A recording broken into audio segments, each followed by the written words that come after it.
नमस्कार, मैं जूली तिवारी हर समय आपके साथ न्यूज़ चैनल में आपका स्वागत है। तो चलिए नजर डालते हैं आज के कुछ मुख्य समाचारों पर। पुणे में सुप्रिया सुले का जोशीला संवाद, चुनावों पर दिए तीव्र भरे बयान से गरमाया माहौल। पुणे शहर में आज सुप्रिया सुले ने एक संवाद कार्यक्रम के दौरान पत्रकारों के सवालों का बेबाकी से जवाब दिया और अपनी पार्टी की चुनावी रणनीति के बारे में विस्तार से बात की।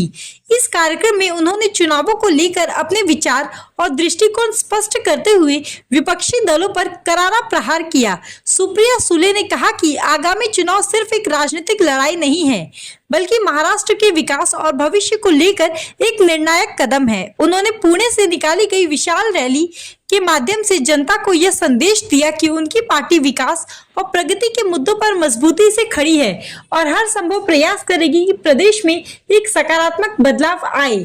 चुनावी मुद्दों पर बोलते हुए सुप्रिया सुले ने विपक्षी दलों की नीतियों पर सवाल उठाए और कहा कि कुछ दल जनता का ध्यान असल मुद्दों से भटकाकर अपनी राजनीति चमकाने में लगे हुए हैं। उन्होंने यह भी कहा कि उनकी पार्टी प्रदेश के असल मुद्दों जैसे शिक्षा, स्वास्थ्य, रोजगार और ग्रामीण विकास पर केंद्रित है और इन मुद्दों पर काम करने के लिए प्रतिबद्ध है। सुले की इस संवाद रैली में हजारों की संख्या में समर्थक शामिल हुए, जो उनके विचारों और पार्टी की नीतियों के प्रति अपना समर्थन जताने आए थे। उनकी उपस्थिति ने रैली को जोशीला बना दिया और चुनावी माहौल को और गर्मा दिया। समर्थकों की भीड़ ने जयकारों के साथ उनका अभिवादन किया, जिससे रैली स्थल पर जोश और उमंग का माहौल बन गया। सुप्रिया सुले के इस दमदार बयान और जनता से सीधे संवाद ने पुणे के राजनीतिक गलियारों में हलचल मचा दी है। अब देखना यह है कि उनके इस बयान से चुनावी समीकरण में क्या बदलाव आता है। लोकशाहीमध्ये भारत रत्न डॉक्टर बाबासाहेब आंबेडकरांच्या दिलेल्या संविधानाच्या माध्यमातून पारदर्शकपणे इलेक्शन व्हावी हा प्रयत्न आमच्या सगळ्यांचाच असतो। एका सशक्त लोकशाहीमध्ये प्रचाराची प्रक्रिया त्याच्या नियम कायद्याच्या चौकटीत राहून आम्ही प्रचार आमच्या महाविकास आघाडीच्या आणि आमचे जे मित्र पक्ष आहेत इंडिया अलायन्स मधले त्यांच्या सगळ्यांचा एकत्रितपणे आम्ही प्रचार सगळे करतोय।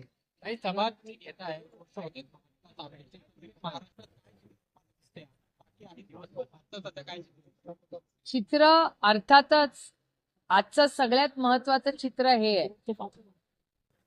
आज वर्तमानपत्रात बातमी आलेली आहे, ती आपण पाहिली की नाही मला माहिती नाही, पण राजदीप सरदेसाईंनी एक पुस्तक लिहिलंय।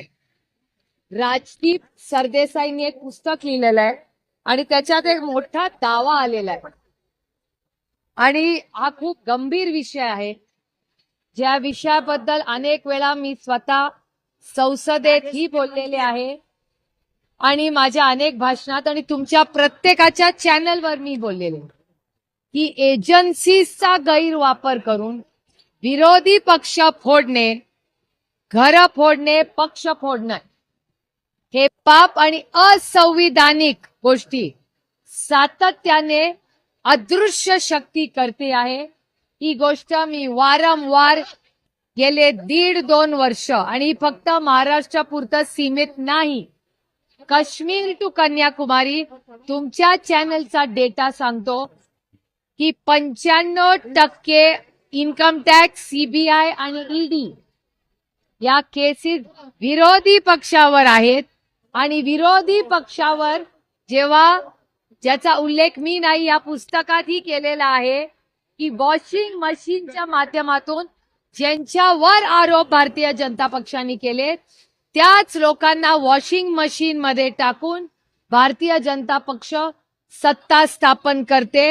हे मी म्हणत नाहीये, मी तर म्हणतच आलेले आहे आणि मी फक्त चॅनल्सवर नाही, मी पार्लमेंटवर ऑन रेकॉर्ड आईसचा उल्लेख केलेला आहे। आईस म्हणजे बर्फ नाही, आईस म्हणजे इन्कम टॅक्स, सीबीआय, ईडी, ज्याचा उल्लेख आजच्या सकाळचा जे लोकसत्ता आजचा आहे त्याच्यात फ्रंट पेजला बातमी आलेली आहे। आणि त्याचबरोबर राजदीप सरदेसाईंनी जे पुस्तक लिहिलेलं आहे त्याचा हा रेफरन्स आहे। झालेला आहे ईडीची कारवाई वाचली आम्ही सोबत केल्यामुळं त्याचा होता, त्यामुळे आमच्या सगळ्यांची सुटका झाली असं पुस्तकामध्ये दावा करण्यात अनेक गोष्टी त्या पुस्तकात आहेत. मला असं वाटतं की पुस्तक लिहिणाऱ्यांनी आणि ज्यांचा उल्लेख केलेला आहे, दुःख एकाच गोष्टीचं झालं ते वाचताना की या सगळ्या पुरुषांचे पण उल्लेख झाले. मला वाईट एकाच गोष्ट, आणि हे मी खूप मनापासून जड अंतकरणातून म्हणते, त्याच्यात महिलांचाही उल्लेख झालेला. वाईट ह्याचाच वाटलं की अदृश्य शक्ती ही फक्त पुरुषांच्या नाही, महिलांच्याही मागे कशी लागते. आणि याचं सगळ्यात मोठं उदाहरण म्हणजे अदृश्य शक्तीने माझ्या 3 बहिणी वर केलेली IT ची रेड. एक नाही, 5 दिवस, पूर्ण 5 दिवस रजनी इंदुलकर, नीता पाटील आणि विजया पाटील या माझ्या 3 मोठ्या बहिणी, या तिघींच्या घरी रेड कोणी केली तर अदृश्य शक्तीने केली. एक नाही, 5 दिवस त्यांच्या घरी रेड झाली. आणि रेड होताना त्यांची नातवंड घरात होती. दूध वेळेवर येत नव्हतं, गन स्टॉकिंग लोक फिरत होते. कधी याचा विचार अदृश्य शक्तीने केलाय की त्या मुलांवर काय वाटत असेल? त्यानंतर भुजबळ साहेबांचं कुटुंब, नवाब मलिकांचं कुटुंब, संजय राऊतांचं कुटुंब, अनिल देशमुखांचं कुटुंब, हे सगळे कशातून गेलेत, त्यांची कुटुंब कशातून गेलेत, हे मी पाहिलेलं आहे. आणि आरोप करणारे देवेंद्र फडणवीस, मला त्यांना प्रश्न विचारायचा आहे की त्यांनी आणि अदृश्य शक्तीने याचं उत्तर द्यावं लागेल की जेव्हा कैलासवासी RR पाटलांवर या सगळ्यांनी मिळून आरोप केला, त्या फाईलवरची फायनल इन्क्वायरी कोणी लावली? तर ती देवेंद्र फडणवीसांनीच लावली. त्यांची मुख्यमंत्री म्हणून त्याच्यावर सही आहे. आणि त्याच केसमध्ये, त्याच फाईलवर मुख्यमंत्री झाल्यावर जे विरोधात होते, ज्यांच्या विरोधात देवेंद्र फडणवीसांनी आरोप केले, त्या अजित पवारांना बोलून त्यांनी ती फाईल दाखवली. हा गुन्हा आहे. देवेंद्र फडणवीसांनी खरं तर त्यांच्यावर आपण खटला भरला पाहिजे. कारण का देवेंद्र फडणवीसांनी फक्त आम्हाला कुणाला नाही, या राज्याला फसवलं. या राज्याचा मुख्यमंत्री म्हणून की ज्यांच्यावर देवेंद्र फडणवीसांनी आरोप केले त्यांच्यावर इन्क्वायरीज लावल्या, ते मुख्यमंत्री असताना त्या इन्क्वायऱ्या सुरू केल्या. मग त्यांना घरी बोलून घेतलं. एक तर फाईल घरी आणलीच कशी? आणली तरी विरोधी पक्षांना ज्यांच्यावर देवेंद्र फडणवीसांनी आरोप केले त्यांना दाखवली कशी? या सगळ्याची उत्तरं देवेंद्र फडणवीसांना द्यावी लागतील. आणि याचंही उत्तर देवेंद्र फडणवीस आणि अदृश्य शक्तीला द्यावं लागेल. वहिनींचं पण नाव आहे, सुनेत्रा वहिनींचं पण नाव आहे त्याच्यात. हेच तर दुर्दैव आहे त्याच्यात की या पुस्तकामध्ये रेफरन्स येताना सुनेत्रा पवारांचंही नाव आहे. आता सुनेत्रा पवारांचा उल्लेख करायची काय गरज होती याच्यामध्ये? महिलांना कशाला आणताय याच्यामध्ये? हा आरोप आहे माझा या सरकारवर. अरे तुमची लढाई राजकीय आहे ना, तर आमच्याशी लढा. आमच्या घरातल्या महिलांवर का तुम्ही आरोप करताय? सुनेत्रा पवारांचं नाव याच्यात घ्यायची काय गरज?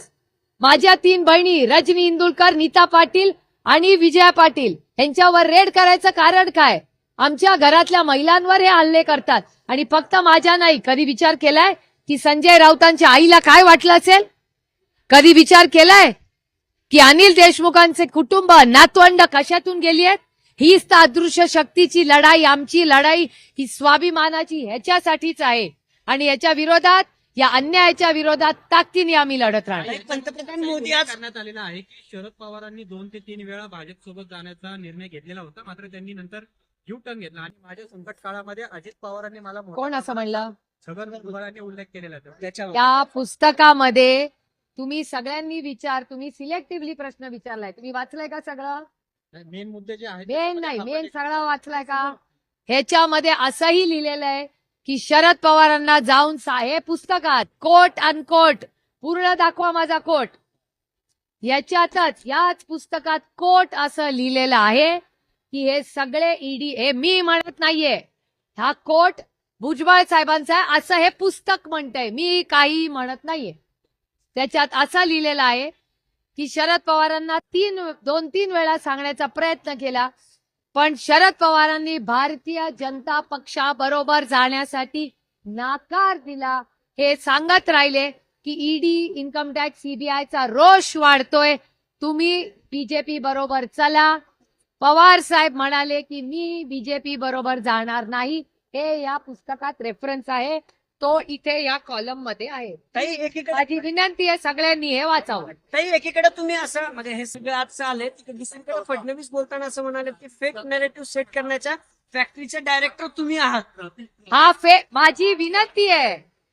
माझी देवेंद्र फडणवीसांबरोबर तुम्ही म्हणाल ती वेळ, ते म्हणतील ती जागा, आणि तुम्ही पाहिजे तेवढे कॅमेरे या. मी देवेंद्रजींबद्दल अतिशय विनम्रपणे ते म्हणतील तिथे चर्चा ऑन कॅमेरा करायला तयार आहे. त्यांनी यातलं कुठलंही काय जर खोटं असेल तर याचं स्पष्टीकरण त्यांनी द्यावं. तरी मात्र तुम्ही ज्या फाईलचा उल्लेख केला त्यामध्ये अजितदादा असं म्हणले की आजकाल माहितीच्या अधिकाराखाली कोणती फाईल ज्या आहेत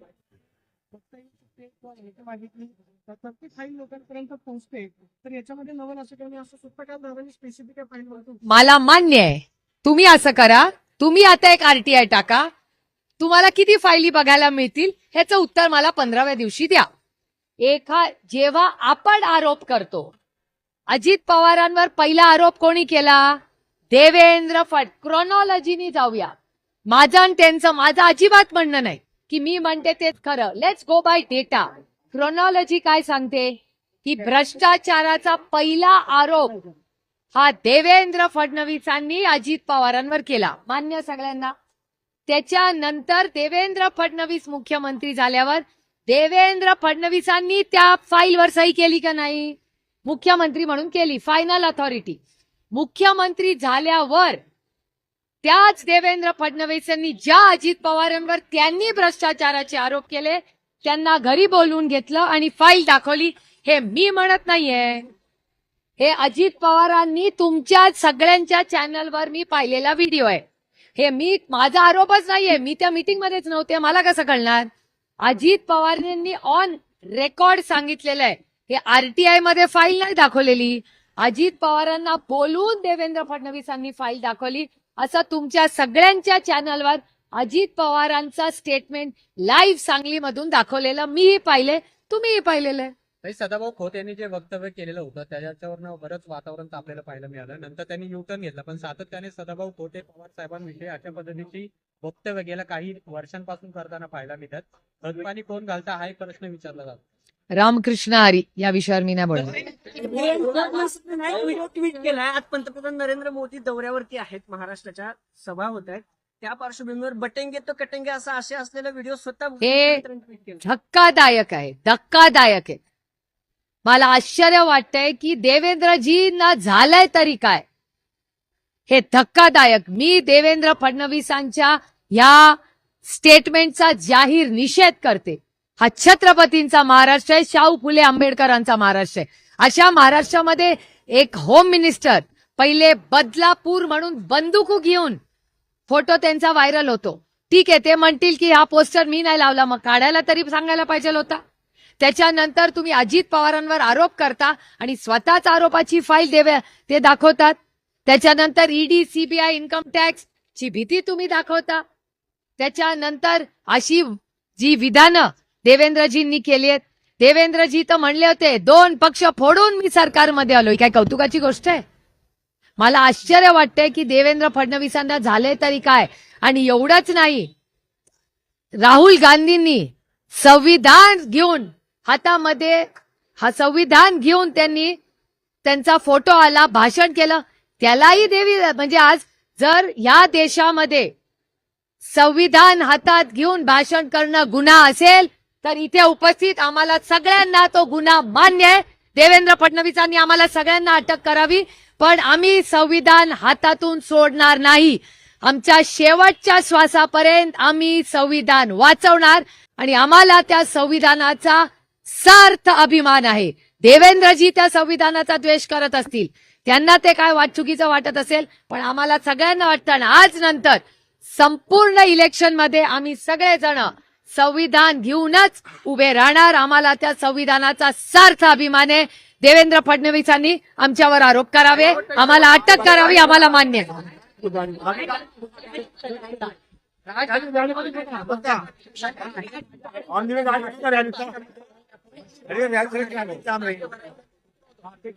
हिंदू आणि मुस्लिमांचा वाद होतोय, प्रयत्न केला. अहो, ही एक इकॉनॉमिक्स मध्ये टर्म आहे. इकॉनॉमिक्स मध्ये एक टर्म आहे की आपण करायला जातो आणि झालं दुसरं. त्यांनी जेव्हा काढलं ना की भोंगे उतरणार सगळ्यात मोठं नुकसान कुठे झालं माहितीये? शिर्डीला पहाटेची आरती बंद झाली, गावाला ऐकायची. किती नाराज झाले सगळे लोक.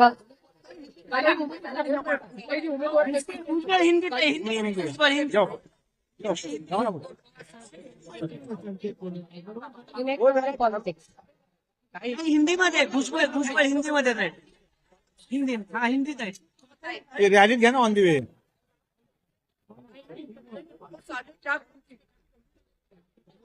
मेरे लिए गंभीर आरोप नहीं है.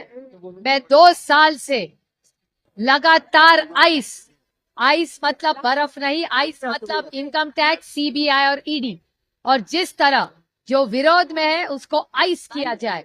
कश्मीर टू कन्याकुमारी एजेंसीज को लेके अदृश्य शक्ति, एजेंसीज बुरी नहीं है, एजेंसीज अच्छी है, वहां काम करने वाले अच्छे हैं.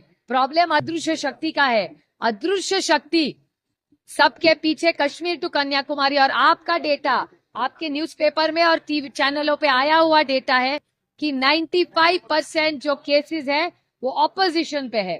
और अगर वो वॉशिंग मशीन डाल के अगर वो व्यक्ति बीजेपी में चला जाए तो उसकी सब माफी होती है.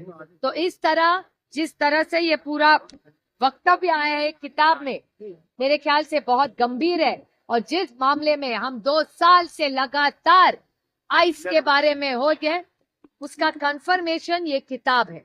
कटेंगे तो कटेंगे. ये बहुत मुझे आश्चर्य लगा कि छत्रपति और शाहू फुले अंबेडकर जी के महाराष्ट्र में ऐसा वक्तव्य बीजेपी के एक वरिष्ठ नेता करते हैं. इसकी मैं निंदा करती हूँ. महाराष्ट्र में ऐसी गंदी राजनीति कभी नहीं चलेगी और हम इसका विरोध करेंगे. ऑन दी वे घ्या ना रैली. चलो रैली क्या रैली चलो. ट्रैफिक जाम जाते हैं. आज के लिए बस इतना ही. कल फिर मिलेंगे इसी समय इसी चैनल पर. तब तक के लिए मुझे दीजिए इजाजत. धन्यवाद.